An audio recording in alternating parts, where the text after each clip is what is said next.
दोस्तों, क्या आपने कभी सोचा है कि अगर कोई औरत कभी अल्लाह सर्वशक्तिमान के क्रोध का शिकार हो जाए और अल्लाह सर्वशक्तिमान के श्राप के परिणाम स्वरूप वो औरत अचानक एक मादा कुत्ते में बदल जाए, तो उस औरत का जीवन अचानक कितना दुखी हो सकता है। मैं जानता हूं कि अब आप सोच रहे होंगे कि क्या कोई महिला सचमुच कभी कुतिया बन सकती हैं? क्या ये संभव है? लेकिन मित्रों, हम आपको ये स्पष्ट कर देना चाहते हैं कि ये बिल्कुल संभव है और ऐसी घटना वास्तव में बांग्लादेश के ढाका में घटित हुई है। लेकिन अब सवाल यह है कि एक महिला अचानक कुतिया में कैसे बदल गई? वो औरत सर्वशक्तिमान अल्लाह के क्रोध के अधीन क्यों आई? आज हम अपने वीडियो में इन सभी सवालों के जवाब देंगे। लेकिन उससे पहले आप में से जिन लोगों ने अभी तक हमारे चैनल को सब्सक्राइब नहीं किया है, वे हमारे चैनल को सब्सक्राइब करें और उसके बगल में दिए गए बेल आइकॉन को भी दबाएं। तो चलिए शुरू करते हैं। दरअसल दोस्तों, बांग्लादेश के ढाका शहर में एक नेक इमाम रहते थे। उस इमाम ने बहुत छोटी उम्र में ही अपने माता पिता को खो दिया था। लेकिन माता पिता को खोने के बाद उस इमाम ने अपने सभी छोटे भाई बहनों की जिम्मेदारी पूरी तरह से अपने कंधों पर ले ली। उन्होंने अपने सभी भाई बहनों को शिक्षित किया और उन्हें अपने पैरों पर खड़ा करने के बाद उनमें से सब की शादी की इंतजाम की। उसके बाद उसके सभी भाई बहन शांति और खुशी से अपना जीवन जीने लगे। अपने सभी भाई बहनों के जीवन की इंतजाम करते हुए इमाम खुद काफी वृद्ध हो गए थे और जीवन के इस पड़ाव पर अब उन्हें ये अच्छी तरह समझ आ गया था कि उनके लिए शादी करना बेहद जरूरी है। फिर इमाम ने अपने लिए दुल्हन की तलाश शुरू कर दी। उन्होंने सोचा कि वो एक ऐसी लड़की से शादी करेंगे जो दिन में 5 बार नमाज पढ़ती हो, जो हमेशा अल्लाह की कृपा से और कुरान और हदीस के निर्देशों के अनुसार अपना जीवन व्यतीत करती हो। और कुछ दिनों के बाद इमाम साहब ने एक खूबसूरत लड़की से शादी कर ली और इमाम साहब फिर एक खुशहाल और शांतिपूर्ण जीवन जीने लगे।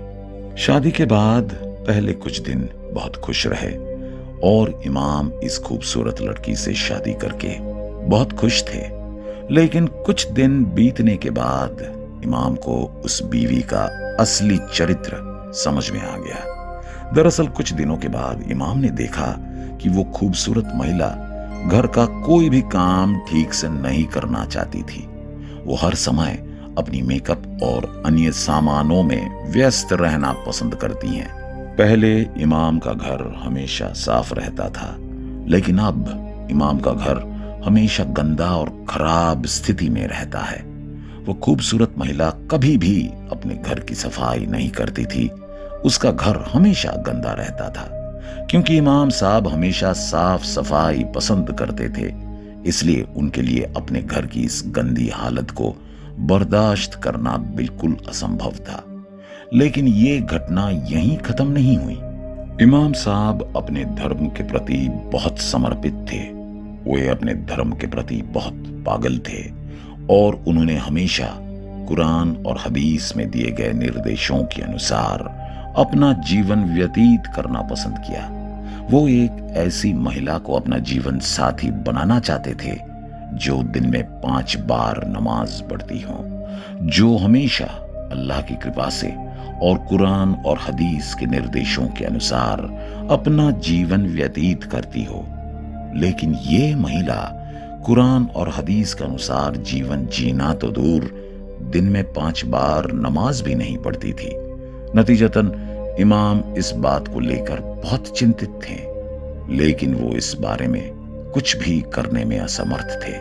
ऐसे में इमाम साहब ने देखा कि वो खूबसूरत महिला हमेशा अपने पति यानी इमाम साहब को रिझाने के लिए सज धज कर रहती थी। जब भी इमाम साहब उनके घर आते तो वो खूबसूरत महिला पूरे कपड़े पहनकर उनके पास आती और हमेशा उन्हें अपनी ओर आकर्षित करने की कोशिश करती। लेकिन एक दिन इमाम साहब ने अपनी बीवी से कहा, देखो, तुम्हें मेरे लिए सजने संवरने की जरूरत नहीं है। मैं सादा जीवन जीना पसंद करता हूं। मुझे ये सब पसंद नहीं है। अगर तुम घर का काम संभाल लो तो मुझे बहुत खुशी होगी। लेकिन इमाम साहब की बार बार चेतावनी के बावजूद वो औरत हर दिन उसी तरह का व्यवहार करती रही।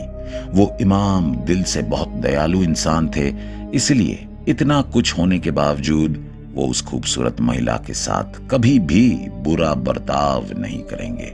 वो कभी भी उससे कोई ऐसी बात नहीं कहेगा जिससे उसे दुख हो। लेकिन वो एक बात के बारे में सोचता रहा और इससे उसे बहुत दुख हुआ। उनका मानना था कि बच्चा अपनी सारी शिक्षा अपनी मां से प्राप्त करता है।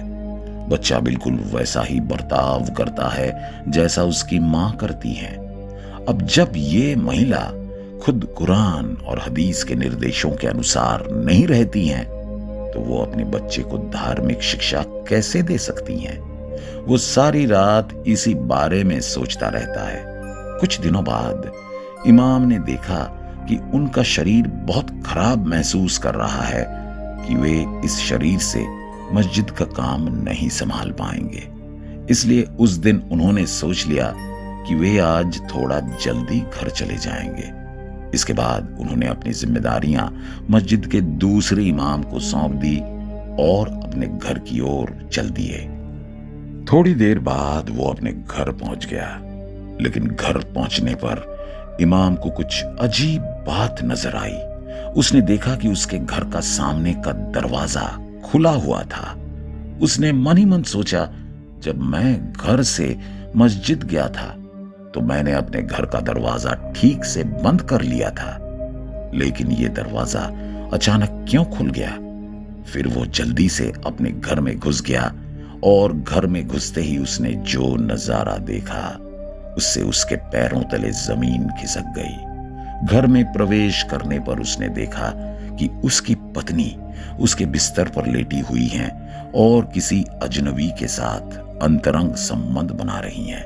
ये नजारा देखकर वो क्रोधित हो गया। इमाम साहब को अचानक इस तरह आते हुए देखकर वो युवक चुपचाप इमाम साहब के कमरे से बाहर चला गया। तभी इमाम साहब गुस्से से भरे हुए अपनी पत्नी के पास आए और उसे थप्पड़ मारते हुए कहा, साली, तेरे जैसी गंदी औरतों से तो गली के कुत्ते भी अच्छे हैं। जो बुरी औरत अपने पति को धोखा देती हैं उसे नरक में जाना चाहिए। ये कहकर इमाम अपने घर से निकलकर मस्जिद में लौट आए। उस दिन इमाम साहब मानसिक रूप से पूरी तरह परेशान थे, इसलिए मस्जिद में कुछ और समय बिताने के बाद वे अपने घर की ओर चल पड़े। जब वो अपने घर पहुंचा तो उसने देखा कि उसकी पत्नी का शरीर पूरी तरह बदल चुका था और वो अब कुत्ते जैसी दिखने लगी थी। ये नजारा देखकर इमाम साहब बहुत डर गए और अल्लाह को याद करने लगे। उसने देखा कि अब उसकी पत्नी के गले से कोई आवाज नहीं निकल रही थी। वो तो कुत्ते की तरह भौंकता ही रहता है। फिर एक बार उनकी पत्नी इमाम साहब के पास आई और उनसे कुछ कहना चाहा, लेकिन उनके गले से भौंकने की आवाज के अलावा कुछ नहीं निकला। इमाम साहब ने देखा कि जब उनकी पत्नी ने कुछ देर तक इसी तरह बोलने की कोशिश की तो अंत में इसी तरह उसकी मौत हो गई।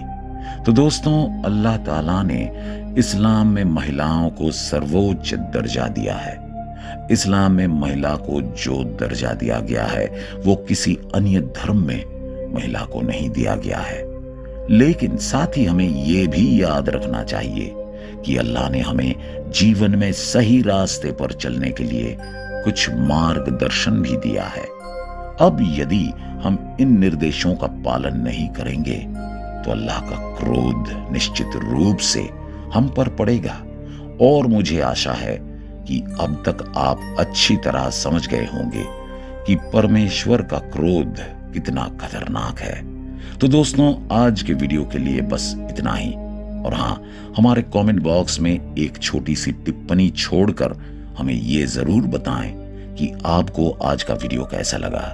अगर आपको ये वीडियो पसंद आया हो तो इसे लाइक जरूर करें और अपने दोस्तों के साथ शेयर भी करें। धन्यवाद।